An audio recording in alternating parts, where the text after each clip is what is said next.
the private? Private sufficiency, public luxury. Right. All righty, I'm back and I just started recording. So anyway, we're a few minutes into a really great conversation, but basically, beyond the provisioning of basic needs for all people, what should the mode of production be? I really don't know, but I think we're going to be living in such a different world once we have basic needs met for everyone. I mean, we basically turn Mother Earth into an ecological retreat. You know, you go on some retreat for 2 weeks and everything's taken care of. There's no money to buy or spend or anything because you're off on some beautiful mountain lake resort and the food is provided, everything's provided, laundry's provided. There's nothing to spend on. There's no store, right? So we basically turn the rest of life for the entire planet into a beautiful, endless ecological retreat where everything is provided for us. And what's the objective then? Well, the objective is evolution at that point. The objective is enlightenment. The objective is love and caring and joy, right? So we're basically going to take a bunch of violent kids out of a horrific Brazilian favela on the outskirts of Rio de Janeiro, take them up to a mountain retreat, and they never go home to the favela. Who the hell would ever want to go back to that violent favela? That's the basis of it. This is the fundamental new story for humanity that I'm proposing. And the first step, see, to get there, we're going to start on the fringe. Starting on the fringe, we're starting with the We Are Uno program in Los Angeles, where we take free donated food from farmers markets, turn it into vegan stew. Yes, we'll have to buy the rice and the beans because those aren't grown in or around Los Angeles. Some beans, yes, rice, no, etc. But anyway, we buy truckloads of stuff that's dirt cheap. I mean, we're talking pennies per pound for rice and beans. Okay, this stuff is dirt cheap. The expensive stuff is the produce. The produce we're getting for free as surplus from farmers. And I want to talk more about that mode of production because it's obviously not long-term sustainable if farmers are just donating in an otherwise capitalist world of hoarding. So you see, that's why I say we're starting on the fringe, but we've got to work towards the center, work towards making this mainstream. But I think that's the first step, is feeding everyone, creating this model, proving the model, even if it's fringe, and then working, from food to shelter to healthcare to the other basic needs. And then again, how do we fundamentally, radically transform the mode of production from there? Well, that's the first step, is food first. Anyway, I kind of been spewing at the mouth, so I'm going to stop spewing, pass the talking feather to Simon, followed by Eric, if that's fair, and then we'll pass it around from there. Thank you all so much for being here. Take it away, Simon. Yeah, thank you, Jamin. I was making some notes whilst you were talking there, and certain things, you can't argue with. You're talking so much sense. It's how to get there. That's always been the challenge. Lots of people repeatedly have had. A quick story. I know a guy who was really into this. He's very good web developer, spent a big chunk of his life trying to get out of the slave system, as he described it. But he's got 2 young children. And, basically in the end, he just gave up. He just said, screw it, I'm just going to have to live with the system that I've got in. I've got responsibilities. And the last time I spoke to him, it was just like I was speaking to a different person. He was just completely and utterly burnt out by the whole experience. So my feelings is that I hear what you're saying, but this aspect of starting at the fringes, I think we need to start bang in the middle with a cultural shift. And what is going to make this happen is people. And within the context of what I'm trying to do, I've really, really bought into Silas's come and give what you can, receive what you need. I've got this business idea which has been permeating over a protracted period of time. And I want to develop it by finding people that are simply not motivated by money, that want to dedicate their lives in a business environment that evolves the system from within, hollows out capitalism. But that the first priority is to take care of their needs so that they can contribute without the fear factor. which is what gets people. And another big problem is a lot of the well-meaning, fantastic people, very often, they're very comfortable. I mean, I was watching that video last week about the lady doing the fantastic work with animals charity. But, you know, she's obviously at some point in her life made a lot of money because she's driving around in a beautiful top of the range SUV Toyota. She's got no money worries. There was an incident in the UK with Extinction Rebellion where the first rebellion in April went very, very well because they blindsided the government. By October, the government were ready. And there were certain people that got on top of a train in an underground station, Canning Town train station. And the people on the platform were dragging them off the train. And what was apparent is that the people on the top of the train protesting, the Extinction Rebellion people were protesting about, you know, what's going to happen in the next 500 years or 50 years or 5,000 years. The people on the platform were interested in the next 5 minutes. They had to get to work. So this is where I feel that the opportunity lies. I think that the problem, frankly, is not the 1%. It's might be a bit harsh. It's not the Bill Gateses and the Elon Musks. The problem is what might be a bit disparaging, but the liberal elite, the people that think that they can change the system, but really don't want to change the system. As long as they're very comfortable, they want to change the system as far as it doesn't start to impinge upon their lives. And the most important thing to bear in mind is that if we could just let go, there is actually, in fact, an extraordinary natural abundance available to all of us. We're not talking about going back to some sort of sufficiency type communities where we're all living, you know, hand to mouth. It doesn't have to be like that at all. But I'm thinking about something which is far more egalitarian, but where everybody is fulfilling themselves. I mean, the last part of Silas's quote is to be all that you are. That's very difficult when you're working 50 hours a week or more just to feed yourself and your 2 kids or whatever it is, and you've got no time to think about anything else. So, you know, my point is that, and where I'm heading, and I've got some meetings hopefully coming up with Silas and others, is that I think that we need to start in the middle by changing the culture, taking business, but changing the purpose of business. Instead of it to being making money for shareholders and to profit, the very purpose of business should be to meet needs. That's where I think the opportunity lies in terms of, you know, what you're trying to achieve, combined with some of the things that you're talking about. There's sort of a hybrid type approach, but there is no one answer except within our own psyches collectively.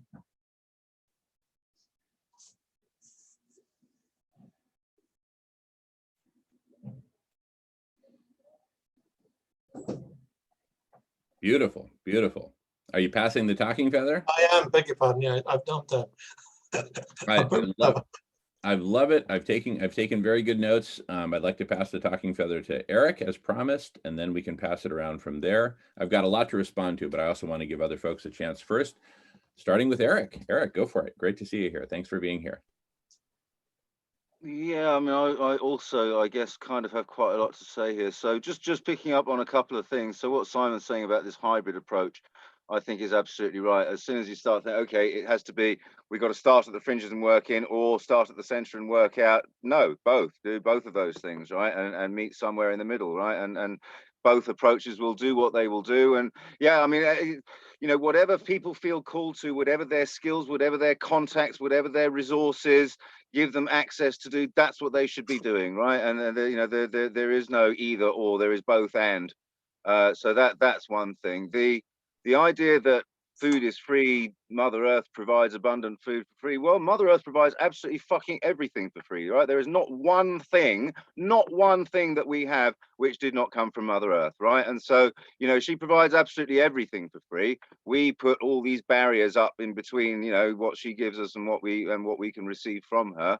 And that's what you know, the money free party is seeking to take down, is to recognize that all this stuff comes from the earth for free, right? This money stuff is a fiction. It doesn't exist. It's not real. It just gets in the way, right? You know, they get rid of it, and you simplify an awful lot of things. So, you know, that's right at the heart of what we're trying to do at the money free party.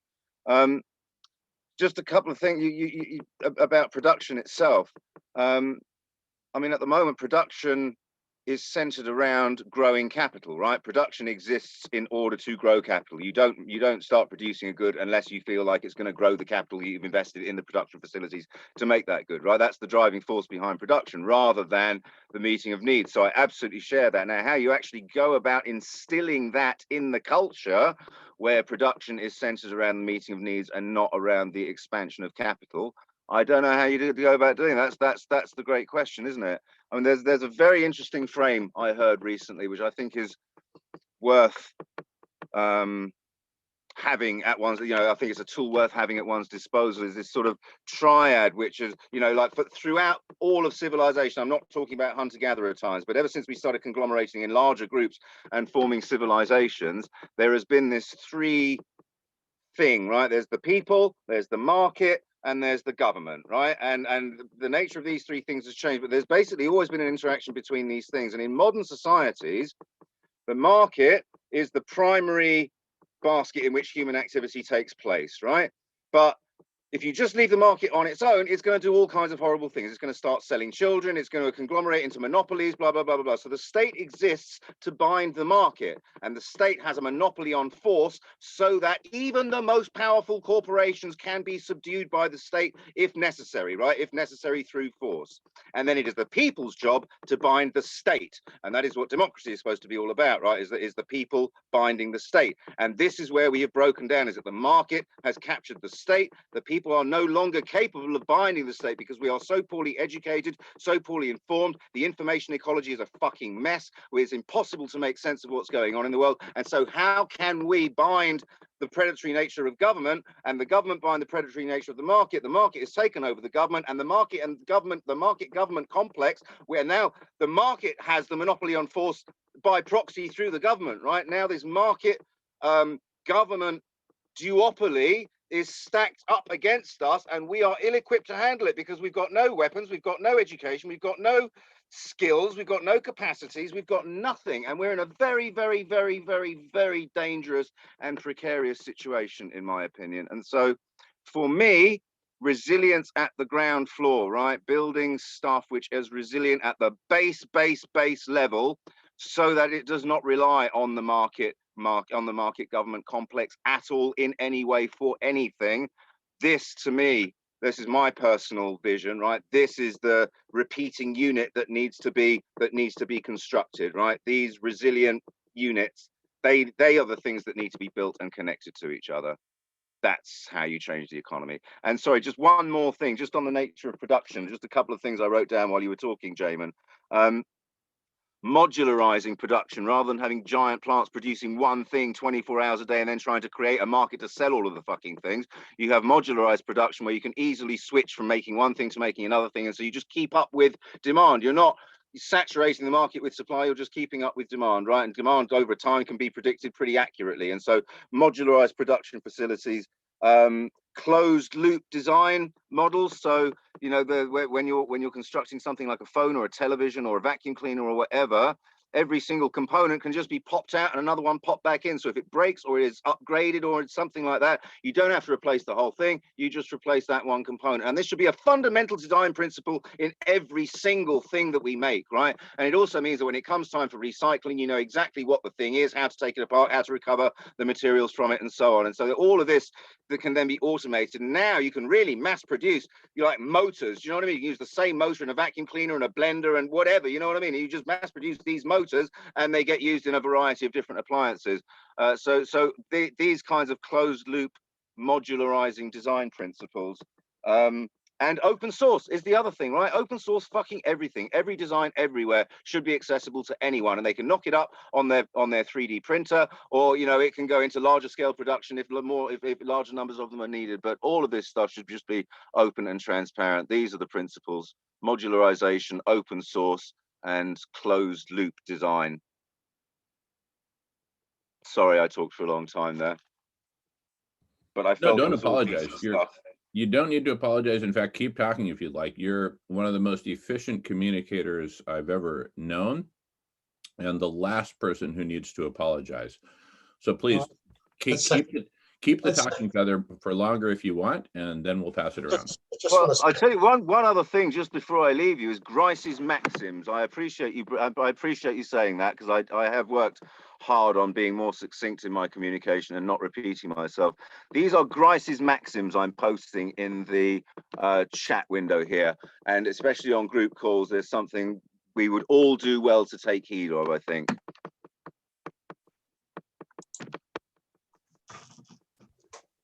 Beautiful, beautiful.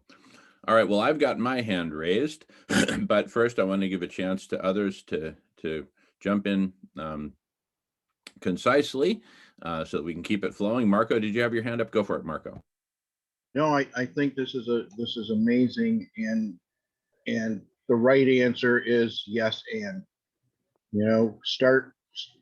we have so many right ideas here. It's almost scary, and it's all so fucking simple that it kills me that we're not doing it.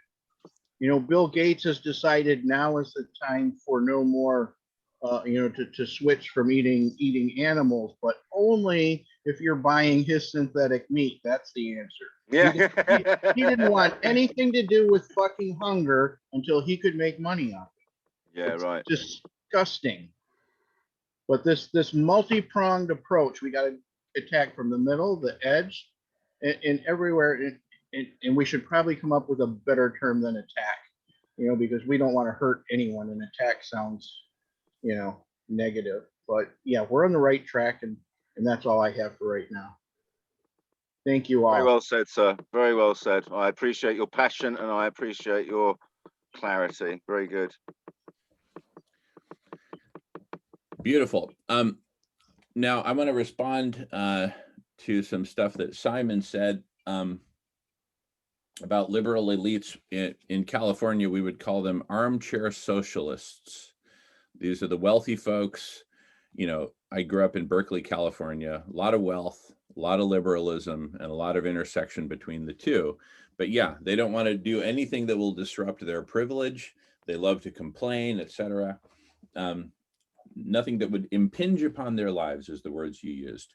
So I don't think we can expect a ton of support from them initially, other than a way that doesn't impinge upon their privilege, which is why I'm precisely interested in starting in the fringes, because I think if we start from the fringes, just like the analogy of the lily pads in the lake, day 1, day 2, day 3, day 4, day 17, day 25 doesn't look like much, but it will grow exponentially. And I'll get specific about that in a minute. You mentioned about your friend who's now just focused on feeding his kids and has basically given up. He's another person. He's gotten invaded by the body snatchers, which is what capitalism does.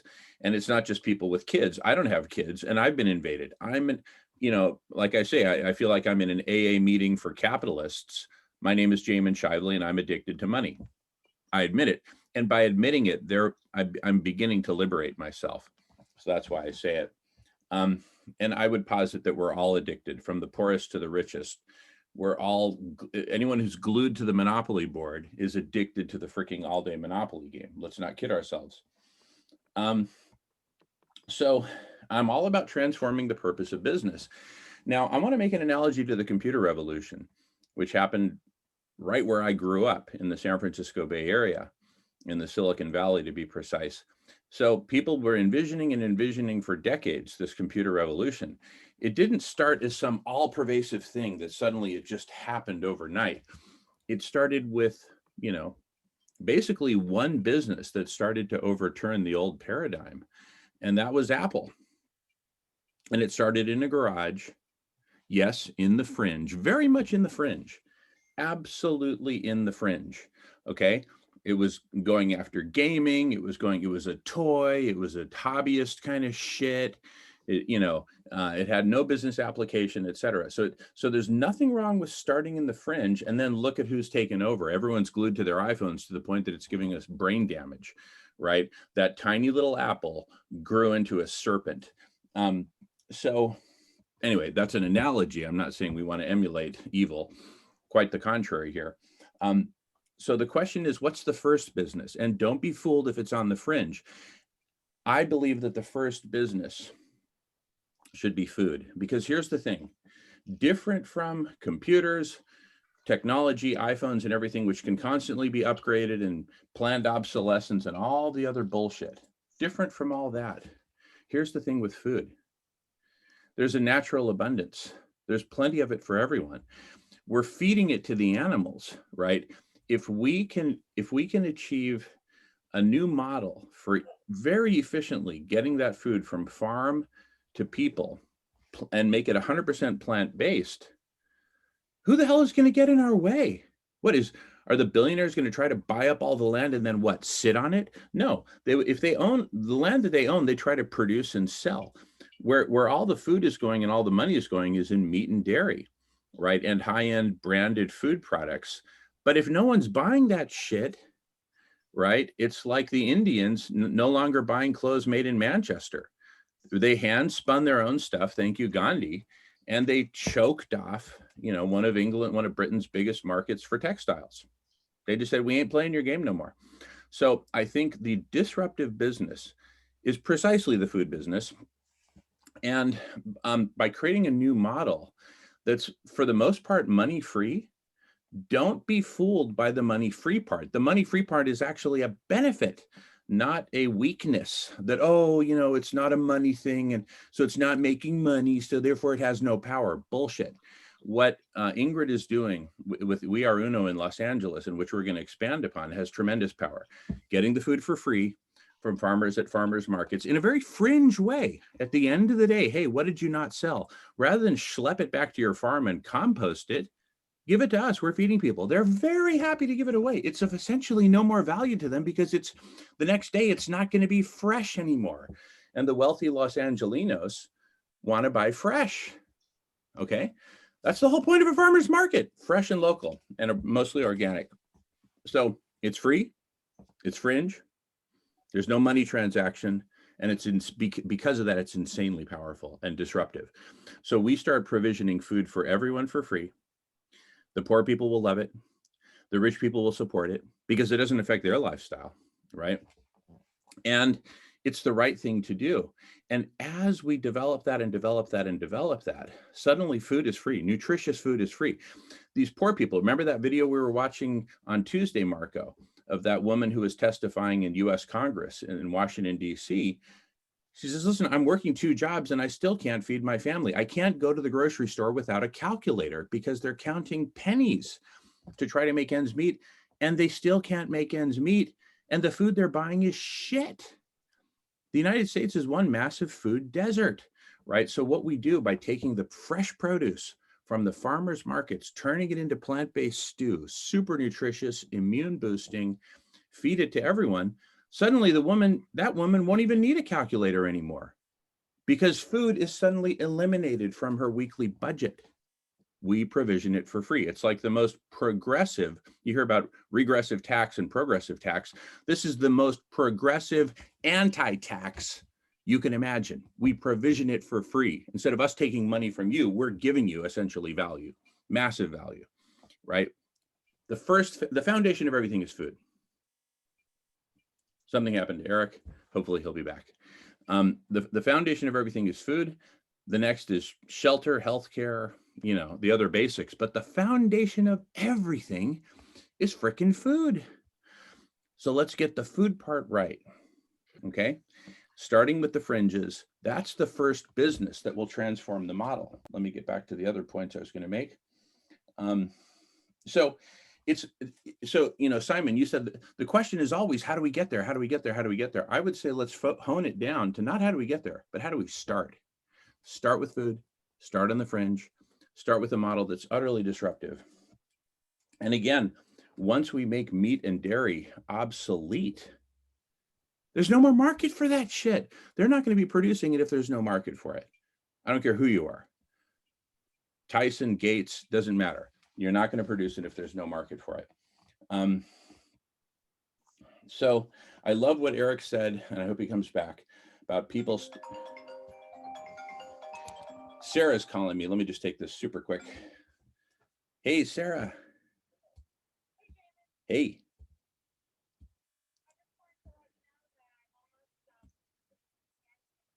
Okay. Okay. Okay. Okay.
Hey, everybody. Sorry about that. So what Eric was saying about people, the state, and the market, listen to this. We're starting a new state. It's right here in this Zoom room. This is the new state. This is where we're defining a new mode of production, starting on the fringe, working our way to the center. This is the new state. We're way off on the fringe. What are we, a state? We don't have any power. We don't have any influence. Hey, tell that to Steve Jobs and Steve Wozniak in 1974, right? They started the new computer industry in a garage, eating pizza, warm Coke and cold pizza, right? And they did it, okay? This is the new state, because here's where we define the new mode of production and are launching the fundamental business that's going to disrupt the old market. Here's the new market. It starts right here with this model that we're co-creating. This is the fundamental repeating unit, starting with food. We can get that to repeat all over the world. It's so fundamental. It's so basic. Even when farmers are still locked in the old capitalist game, give a portion of your production, maybe 10%, 20%, I don't know. We'll figure out what's fair. And for starters, and when you do, you get a certification. You get to brand yourself as compassionate, certified compassionate. I've shared the new standard CCC, certified compassionate companies, right? And, then you can win at the capitalist game while winning at the compassionate game as well. Again, this is starting at the fringe. Not only is there nothing wrong with starting at the fringe, it's how anything ever happens. We're not going to disrupt the center and suddenly get all the billionaires to say, I get it, hallelujah, here's all my money, go start the new world, and I don't care, I'm going to give it all up. They ain't giving up nothing. They are so attached, incredibly attached. Believe me, I've been there. It's insanely addictive stuff, and you get insanely attached, and it's just like, it starts to take over. You become like a mini golem. Well, Bill Gates and Jeff Bezos and Elon Musk are big golems, but they're golems. It takes you over. You become a freaking heroin addict for money, right? It's how it works. It's how it's designed. So anyway, I'm going to pass back the talking feather, and I'm super passionate and super excited because we're making this happen now. I feel we're so damn close to getting this repeating unit to go exponential. Going on mute. Thank you. And we're still recording. I'd just say one thing, Jamin, let's do it. I'll expand upon that.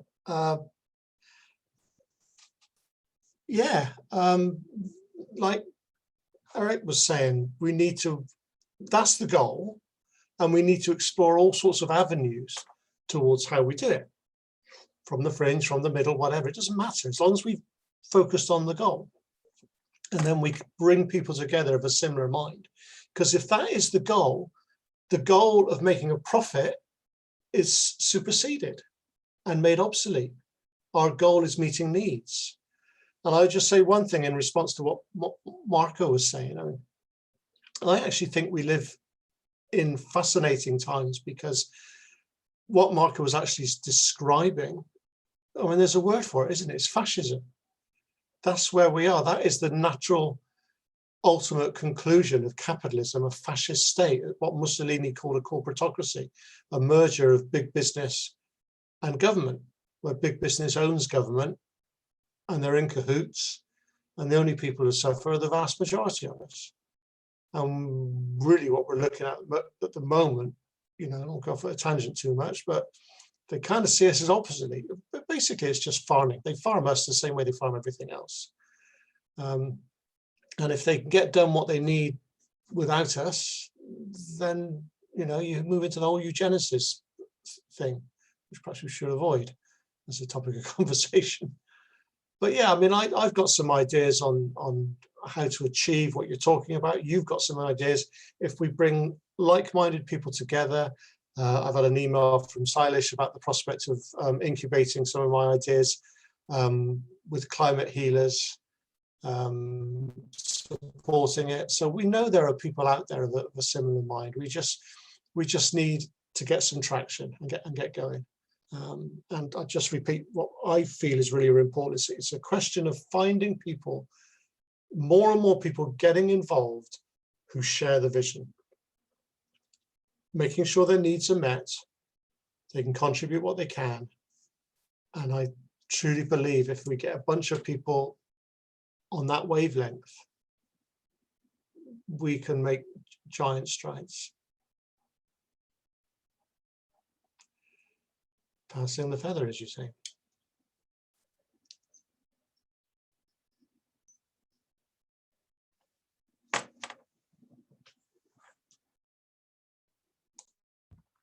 Beautiful, Simon. Beautiful. So, I see Sir Roland has his hand up. Go for it, Sir Roland.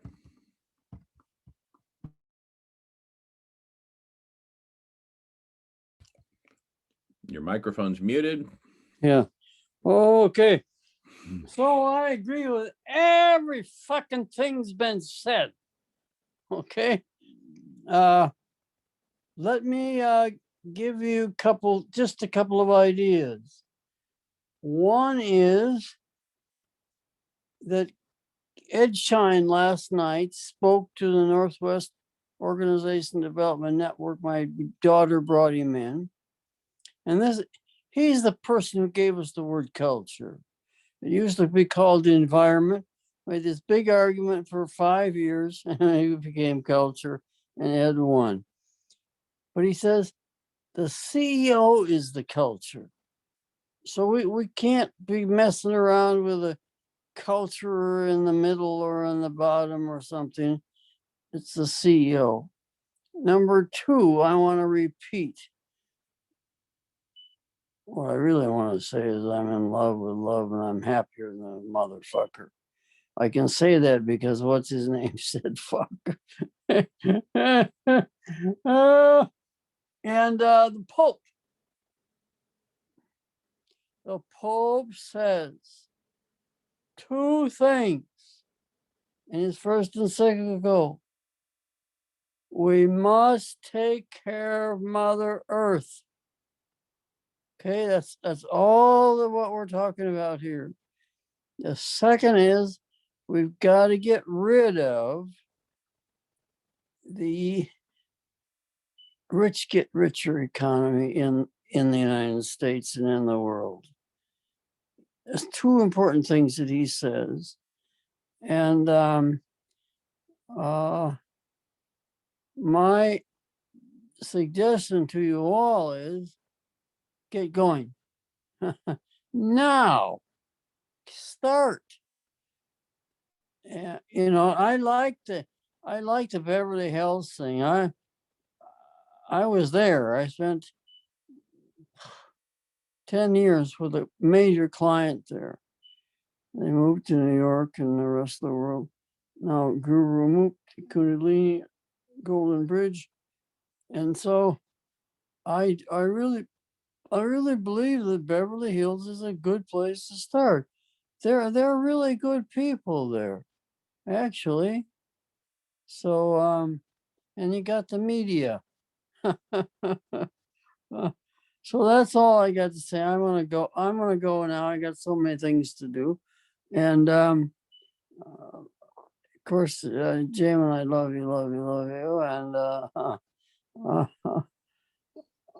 I still live in the ecstasy. Oh, wow. Means I'm happier than a lark. And I don't need anything. I don't need legacy, or I don't need anything. So it's possible. All of us need to get to that point of love. All of us have to have that as primary.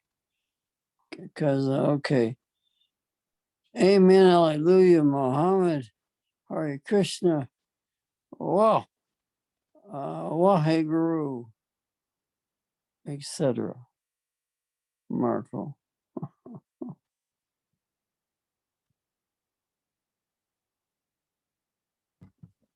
Beautiful, Sir Roland. Love it. Marco, go for it.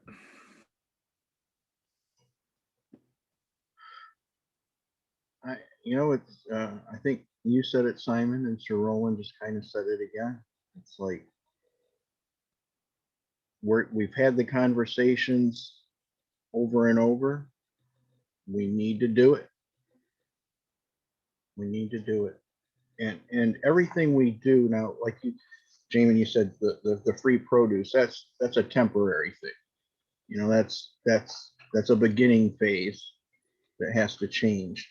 And as we do all these things, we have to look for that whatever we're doing has an end game of being a truly sustainable practice. And it's possible. It's totally possible. It's, never mind this, we have to grow an economy infinitely. It's bullshit. And we all know that. And Eric was right on with the, modular thing and open source. Totally, the more open source things we do, the easier it's going to be to get everything done. And it takes the money right out of the mouths of the rich. And we got to be prepared for that blowback, because it'll happen, and yeah. And thank God for the energy of people like Sarah,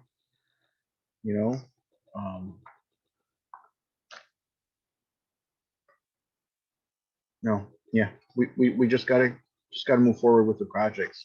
Get Uno. We are Uno is excellent start, and we just have to apply that process to everything that's a necessity, because that's where we're. It's not caviar and escargot that's driving the economy or matters to 99% of the people. Those are the rich luxury items. All the essentials are so much easier to achieve if we're not buying the bullshit. And another big thing that we have to face is secretly, the reason we haven't taken the rich down so far is because secretly most people want to be the rich and think that they still have a shot at it. Otherwise, they'd be gone by now. But there's that ego, that little bit of greed in everybody that says that could be me too. I just have to work harder. They keep telling me that. We got to really squash that idea. And I'm complete for now. Can I jump in? I don't know if you're familiar with him, but my favorite comedian is sadly deceased, George Carlin. It's like he says, it's called the American dream because you've got to be asleep to believe it. And we just need to change this culture where, you know, especially America, you put your billionaires on the front page of Forbes magazine, like they belong there, like they've earned it somewhere, that other people were supposed to, again, we look up to them because we aspire to be like them. But then if you actually find out, they're miserable too, because they're just megalomaniacs and they're damaged people very often. And that's why they're able to do what they do, because they just got no empathy. And all I would say, I mean, I hear what you keep saying about your aspirations in Los Angeles and California. I can only do what I can do where I am, but the opportunity to talk to like-minded people anywhere in the world, that's the key for me, because I feed off the energy, you know, that we share, and then I need to apply it where I am, because that's all I can do. But I'll just tell you very briefly, perhaps before you go back to your other meeting, and I'll go with you briefly because I've got a meeting with Eric at 7:30. My challenge is my limited skill set, and the chap I mentioned earlier, I was putting a great deal of store in him because he was a really good web developer, and that's my Achilles heel at the moment. I need to represent all that I've got in mind on Tinternet, and I haven't got a clue. I didn't turn the computer on until I was gone 30. I should have really taken it seriously back then, but I kept procrastinating, and I'm too old now. So I would love to be working with somebody with web development skills. That's me done. Well, let me suggest that where it's at, I believe, is not so much. And by the way, it's top of the hour. It's all quiet in the main room. There's another breakout room, I guess, on the Amazon or something going on, but they're in their own breakout space. I propose we move the party to the main room. Other people will join, let them. Are you guys cool with that? I just want to be able to receive people when they come. Yeah. Okay. See you guys in the main room, and we'll just continue recording. All right. See you guys there.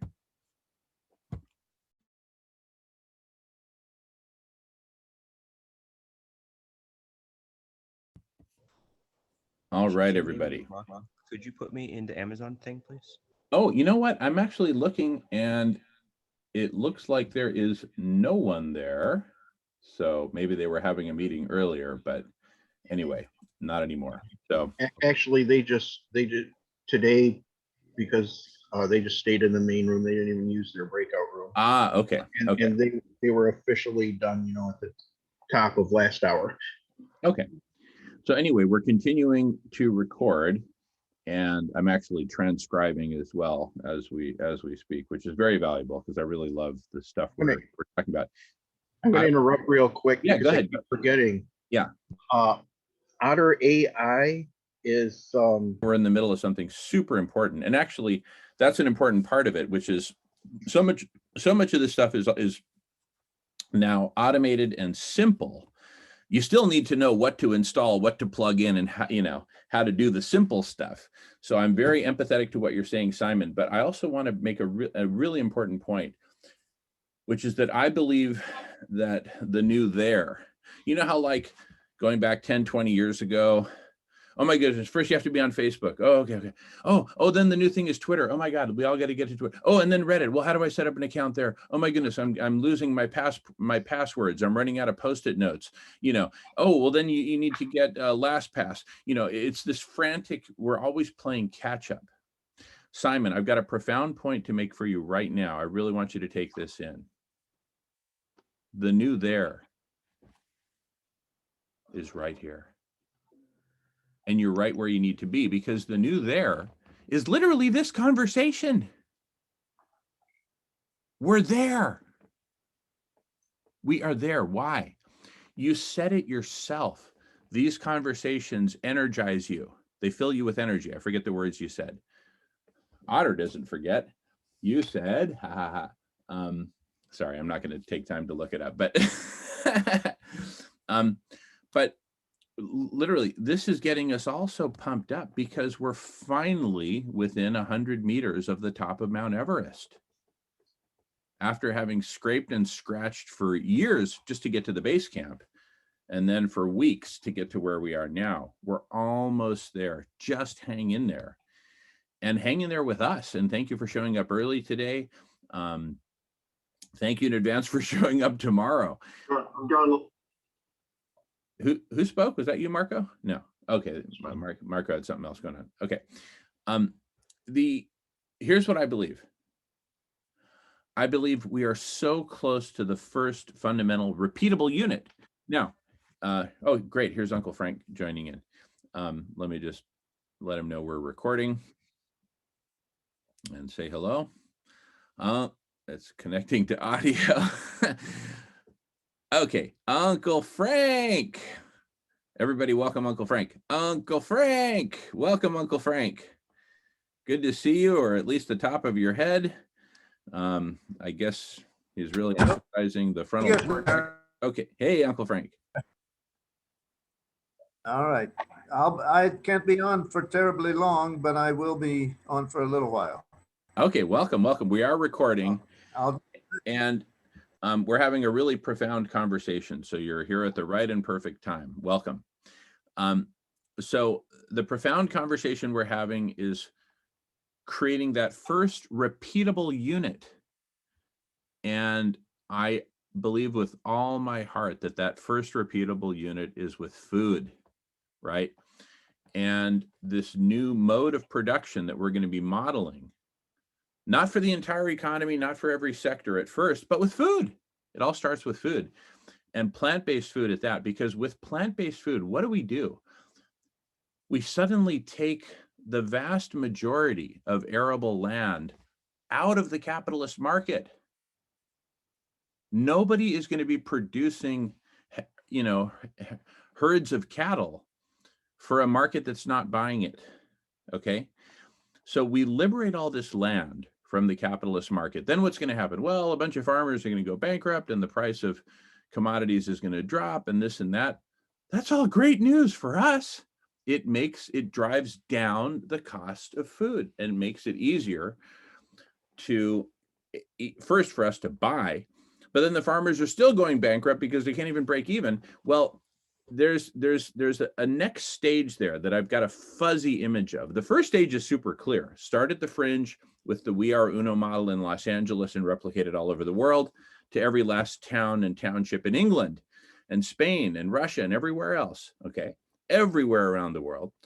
The second stage is where we go from the fringe more towards the center, and that's the stage where we say, hey, farmers, right? There's a way to go all in with us, which is everything you produce goes to the We Are Uno model. It's all gifted.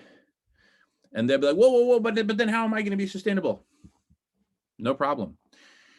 All volunteer. Volunteers are going to love to go to your farm and work there and be part of the revolution, right?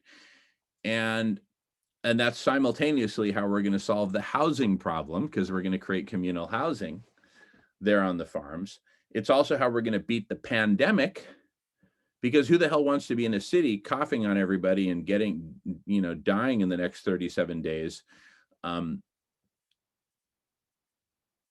If you can live on a farm, breathe clean air, and be with, a tight community without a lot of mixing with the rest of the world. So we solve housing, we solve food, we give people work, meaningful work. I mean, when you're out working in the country, you feel good, you feel great. People love it. And so basically we turn farms into essentially, a form of commune. And you see, it all starts with food. Food is the basis for every economy, everywhere. The whole reason we have surplus of time and labor and crafts and trades and all that is because we created abundance in the realm of food, and then people could start to spend time on other things, specializing in other things.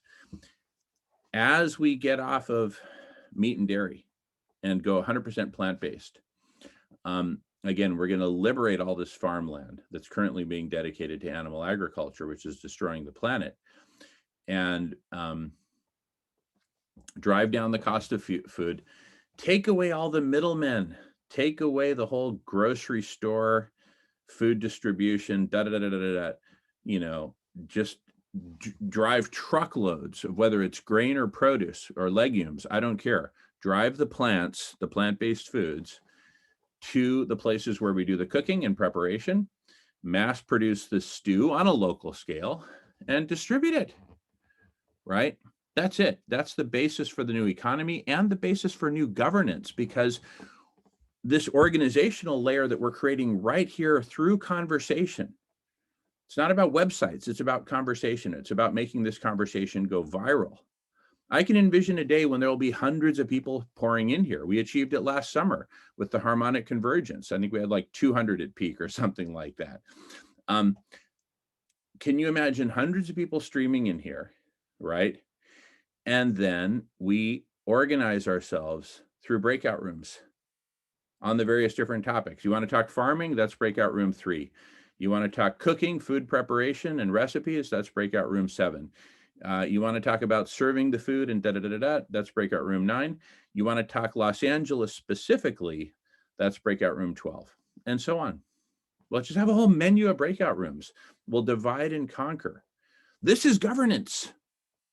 What's happening right here on Zoom?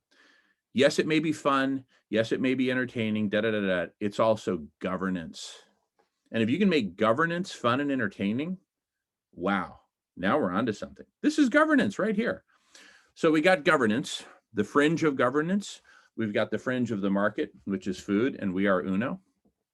And I agree with everything that was said in 20 minutes ago. We got to start. We got to start. We got to start.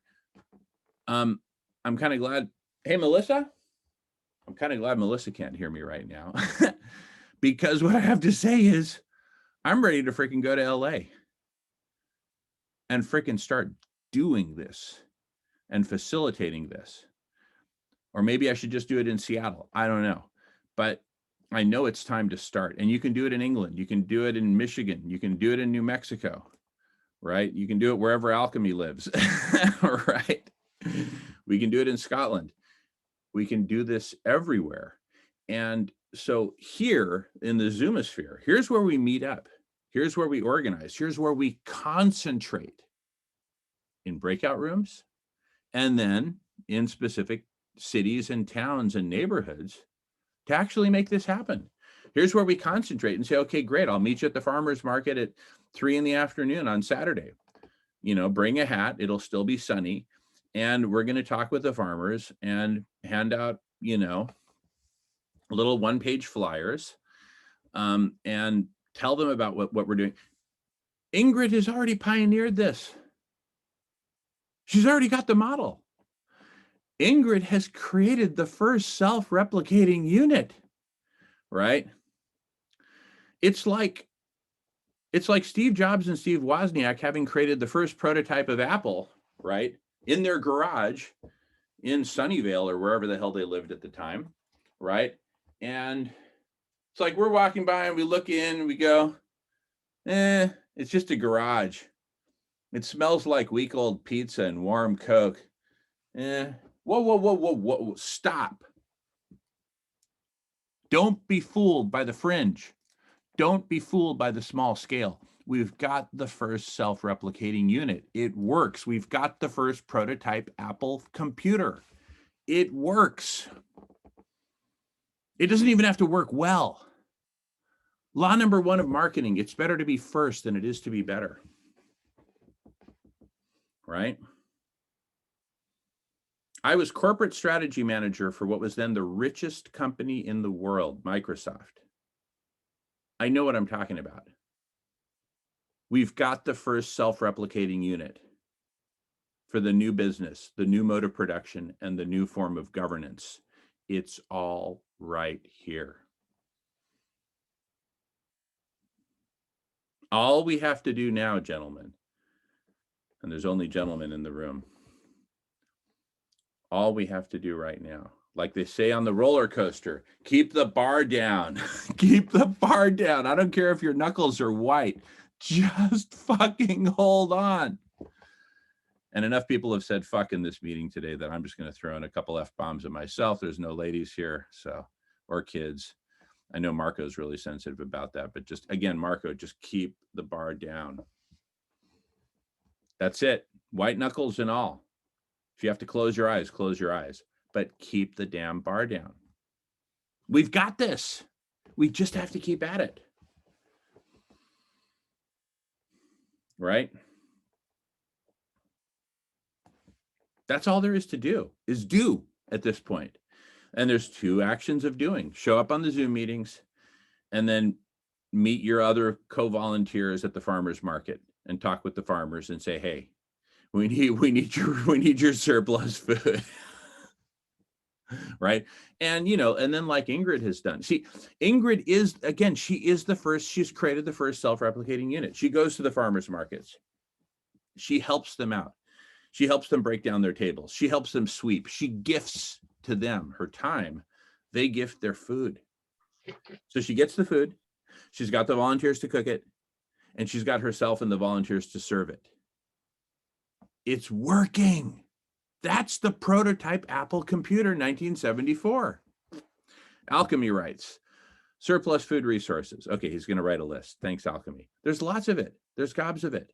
Simon's got his mic unmuted. Go for it, Simon. Yeah, I'm curious. Describe Ingrid and her volunteers. Yeah. So Ingrid's been doing this for 14 years in Los Angeles. I've gotten to know her very well. I speak with her for a couple hours a week on the phone, just one-on-one outside of our Zoom meetings. I spoke with her for an hour yesterday while I was out jogging. And whenever we speak in Spanish, and because that's her native language, and I love speaking in Spanish. And she's been doing it for 14 years in LA.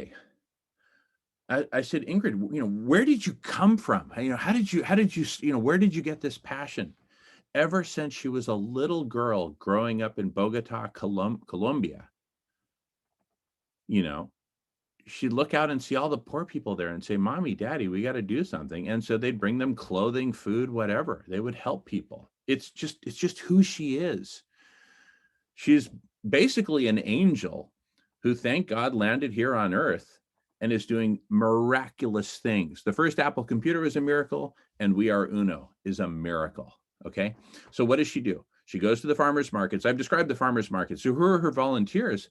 They're people who she's talked with about this, who try doing it and love it. Simon, we got to get you hooked up with Himmel in England, who's, I guess, served 1 million meals or something now. He says, listen, when people volunteer for this and they start giving out food, they become addicted. They get hooked. They keep coming back. They love it. They love it. Right?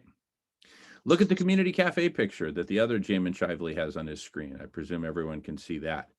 If you look closely, everyone's smiling. We'd been working our butts off to get the community cafe started, and everyone's smiling. Even the guys who are trying to look tough are smiling, right? How does Ingrid pay her bills, pay her rent? Well, presumably she's just retired and, just does it out of love. I mean, presumably she's got her means of supporting herself, sustaining herself. Food Yeah, forward. I think that's an important question, right? Simon just raised here. I've said this many times in my life. The people that say money doesn't really matter are almost always people who have plenty of it. It's a lot harder to tell somebody, again, keeping track of that basic human psychology that says, you know, a lot of these people, no matter how much they complain, they still want to be rich. Okay, let me address that, Marco, because what you're saying is absolutely correct. The reason I can be here on Zoom for hours and hours and hours on end, I don't have to, you know, I don't have to go out and work to bring in money. I've got enough savings. I can do it. And similarly with Ingrid, similarly with a lot of the folks who are here, again, don't be fooled by the fringe, right? We're starting at the fringes with what we've got. But listen, Marco, by feeding everyone, especially the people who are hungry, who don't have jack squat, who are homeless, we are alleviating that problem immediately. That's our first goal, is alleviate the pain, alleviate the hunger. Yeah. Yeah, absolutely. I mean that, you know, I've had to take stock of my situation, you know, recently for a number of reasons. Like my daughter, you know, asked me one day, she says, what, you know, yeah, what do you really do? What really gets done? You know, you sit in Zoom meetings all day. What's really what, you know, and I had to write down, you know, write it out because it was through text and text it back. And it's like, you know, we're doing a lot of good shit here. It's really, we've made a lot of progress in the last few months. How painstakingly so slow the progress may have seemed for you, Jamin, starting back in, you know, 2014 or thereabouts, is just amazing, you know, that you can still be here. But me, you know, I had to look at my income the other day. I'm like $3,350 below the federal poverty line, but because of my situation on disability, I have free medical, which is a huge thing that I don't have to worry about. It's why I can be here. So, but in general, I'm not saying anything against anyone that has money and is now, you know, able to do these things and say that it doesn't matter. It's just that we have to keep track of the volunteers and their psychology, and that, you know, we take care of their mental, emotional needs too. Their, you know, I hope that came out more clear than it sounded to me. No, that's very clear. That's really good stuff. First of all, I want to thank Alchemy for the good stuff he's putting in the chat. Food resources, super good stuff. You know, here's the thing: we're straddling two worlds right now. We're creating a bridge from hell to utopia, right? And we're only partway across the bridge. But every step we take, we make it more and more viable for more and more people to make it, to survive, and to contribute and volunteer. So we do have some financial resources that we're putting to this. I'm putting my money into this. And one of the things we're grappling with is that some of the volunteers are houseless themselves and need some money. See, we're straddling, we're between two worlds right now. So those of us who have money and can contribute, let's contribute. And those of us who need, raise your hand and say, hey, I need, right? And, but where we meet in the middle is volunteerism. We're contributing our time, right? And everyone who shows up to volunteer, one thing is guaranteed: you get plenty to eat, not just here on the day that you're working, but take food home, not just for you, for your whole family. Suddenly you can feed your family, not food desert crap, not Kraft, K-R-A-F-T, you know, Marco's favorite brand. Sorry, I'm just talking crap. I sometimes do that. But, you know, whole food, plant-based, super delicious, nutritious, immune boosting stew with fresh produce, fresh organic produce, most of it organic. Homeboys, we've got this. It's a self-repeating unit. It's like we're building a bridge where every step we take, we create the resources to take the next step, More volunteers, more resources. The more we do this, the more people hear about it. The more people hear about it, the more vegan millionaires say, here's $1,000. Love what you're doing. Let them love it for the vegan part. They don't have to love it for the food part, but for feeding people. But you know what? Who doesn't love feeding people? Come on, right? on Tuesday we were talking, and Eric started talking trash about, well, you know, all these food, you know, relief efforts and all that have failed. Well, we have to get through some mental barriers. We got through the barrier. Now he's on our side, right? He doesn't want to admit it, but he's on our side. Right? He doesn't like to admit it, but he's on our side. So come kicking and screaming, but come. Right? Yeah, exactly. It's that give a fish or teach to fish theory that doesn't exactly apply. I mean, when you're substitute, but go ahead. Yeah, when you say you're right on spot on with once we take care of that basic those basic needs, then those are all people that want to help do it for the next people. Like exactly. I can only be here because my most basic needs are covered.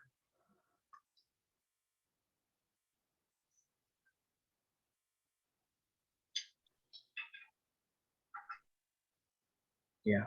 Yep. The more people we feed, the more well-fed brains there are to help with the solutions. Can I just explain where I'm at, because then I have to go and join Eric in a money for the party meeting at 7:30 where I am. Yes, please. I'm not sure that I can simply take the model that you described, Jamin, as complete and replicate it here. I'm going to have to sort of combine it, and I do very much want to combine it with my own thoughts, which was previously to get local business people shopping locally and local businesses making a contribution to local projects, depending upon the locality. So the person on the ground would identify what's going on and list these local projects. What I think I want to do now is start with this model and share it, maybe with Hamel's help, and try and find these people that are of a similar mind, volunteers or whatever, in just communities right across the country. And in every case, each community will start with this cornerstone project, which is feeding everybody. That's what I'm thinking. So that can then combine with that outreach person talking to the local farmers market. So taking all that you're doing, but with the benefit of that person is not going to be an Ingrid who's got some sort of other income source. These people will be earning a sustainable living, doing what they want to do, moving on, feeding themselves, local housing, local broadband, whatever, to meet universal basic needs, so that the disposable income, the amount of, like Marco was saying, if every time a cost is covered, every time a major overhead like healthcare is covered. In the UK, we've got this national health, which is frankly falling apart at the moment. But most people think, you know, their healthcare is covered, which is a big aspect in the UK. The more we can cover like that for people, the more relaxed they become, the more they're able to think about helping and supporting other people instead of focusing on their own, you know, priorities. You know, if you can't, you know, if you can't look after yourself first, then you're simply not equipped to help anybody else.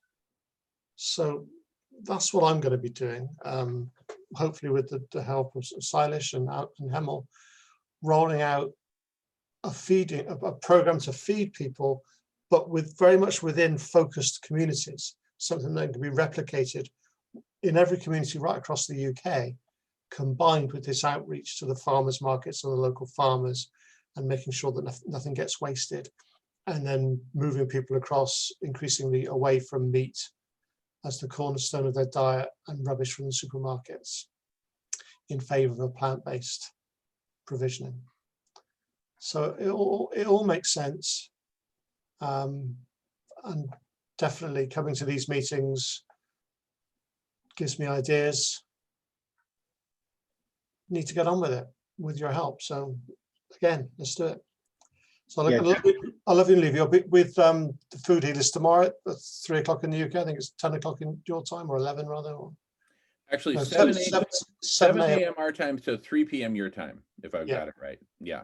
I will see you all, hopefully see you again then, if that's okay. Look, absolutely. And please invite your other money-free folks. Spread the word, Well, right? sadly, there's not that many of us, but we're optimistic. Definitely, Simon. Definitely that local is a big part of sustainability. The more we do local, the less waste there is of every resource. And as Eric was saying on the meeting when he was here last week, also actually growing stuff, you know, urban farming, people's back gardens, making sure nothing goes to waste. So I've just got a couple of apple trees out the back here, and the number of apples that just ended up on the floor rotting, diabolical, really. Just need to put it to use. Hey, Ingrid's joining, and Simon, I know you got to go, so don't fret. You got your commitment. And tomorrow we're definitely on, and feel free to come back here anytime. Of course, we'll be here for several hours today. Thank you all. Cheers now. All right, Simon. See you soon. Thanks so much, man. Great meeting with you today, Sister Ivy, Ingrid. Welcome back, sister. Hey, I'm going to pause recording just because we've been recording quite a bit. And alrighty. So I freaking love it. We finally have clarity. After years of looking at this from every possible angle, right? What do we need? A new mode of production. I mean, for quite a while, I was working on CCC and the Hungerless Games and a new mode of production for the economy. And that's where a lot of people are walking into this conversation, like from the Money Free Party, for example, and Silish's, you know, currency, whatever it's called, ahimsa, etc. So, but I think that's starting too much at the center. We need to start at the fringes with We Are Uno, AKA Food Healers, AKA Feed Everyone Plant-Based Foods. Start from the fringe. And, you know, we've worked on so many different aspects. For years, I was mainly focused on solar radiation management as this is it. We got to do this. We got to do this. What's the holdup? What's the holdup? Well, the holdup is people are hungry. And we're stuck in a game, in the all-day monopoly game. Liberation from the game starts with liberation from hunger and malnourishment. It's just so obvious, right? You know, liberation from medical concerns is another huge part of it. You see, Marco, you're so blessed that you've got your medical just covered, right? Huge blessing. Oh my goodness, what a blessing, right? Way huge. Let me give you a real quick just rundown. Last year, yeah, my free insurance right now covered over $20,000 in medication, just medication.